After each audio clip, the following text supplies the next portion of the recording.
50 কোটি টাকার ফুটওভার ব্রিজে শুধু সেলফি তোলা হয়। পথচারী পারাপারে কোনো কাজে আসে না।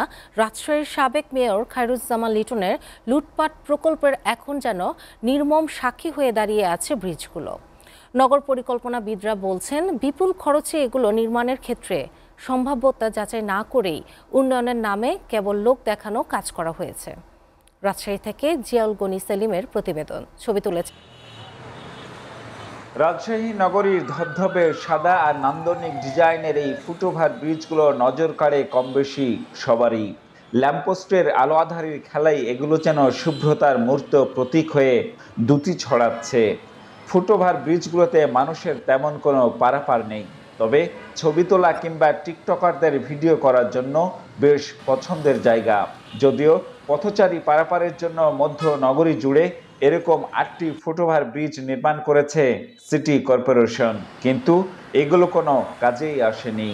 অন্যান্য অনেকগুলো ফ্লাইওভার করা হয়েছে, যার কোনো প্রয়োজনীয়তা বর্তমান রাজশাহীতে নেই। এটা মূলত ব্যবহার হচ্ছে সেলফি, ভিডিও, টিকটক। এইখানে একটু কষ্ট করলে তো আমি যে 2 মিনিট দাঁড়ায় আমার হয়ে যাচ্ছে, ফের এত দূর উঠবো হাঁটু শরীরের কষ্ট করে। পথচারীরা দিব্যি ট্রাফিক পুলিশের সামনে ঝুঁকি নিয়ে সড়ক দ্বীপ দিয়েই পারাপার হচ্ছেন। সার্জেন্টরাও বলছেন, বাস্তবসম্মত চিন্তা না করেই এগুলো নির্মাণ করা হয়েছে, যার কারণে পথচারীরা মুখ ফিরিয়ে নিয়েছেন। আমি কেন ওই জায়গাটায় উঠবো, আপনি কেন উঠবেন, তাহলে আমাকে সেই সেবাটা দিতে হবে তো, সেটাও নাই, সায়েন্টিফিকও না, মানবিকও না। জনগণ কথা শুনতে চায় না, মূলত এই কারণে এখানে জ্যামও সবসময় থাকে।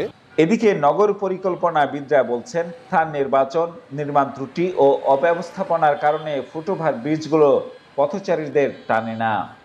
ইউজার তাদের পার্সপেক্টিভটা কি, তারা চাচ্ছে কি চাচ্ছে না, এই জিনিসটা হচ্ছে খুবই গুরুত্বপূর্ণ প্ল্যানিং পার্সপেক্টিভে। কাজ এগুলা নেগলেক্ট করে যখন কোনো ইনফ্রাস্ট্রাকচার করা হয় তখন কখনো এটা সাস্টেন করে না, বা প্রফেশনাল হচ্ছে ইনভলভ ছিল না, প্ল্যানার রিলেটেডও কোনো ইনভলভ ছিল না, যার কারণে হচ্ছে রং লোকেশন বা রং জায়গায় হচ্ছে প্লেস করা হয়েছে।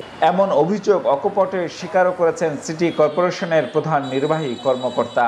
তিনি জানান, তৎকালীন মেয়র লিটনের ক্ষমতার দাপটের কাছে তারা ছিলেন অসহায়।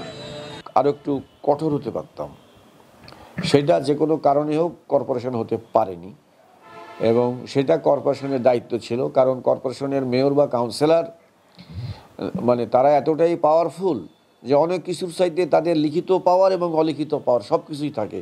তো তারা যখন জায়গা সরাইতে পারে না, তখন আমাদের মন্তব্য করাটা নিরর্থক।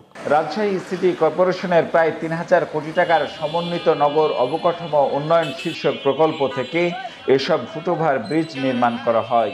প্রতিটি ফুটওভার ব্রিজ নির্মাণে খরচ হয়েছে 6,34,00,000 টাকা।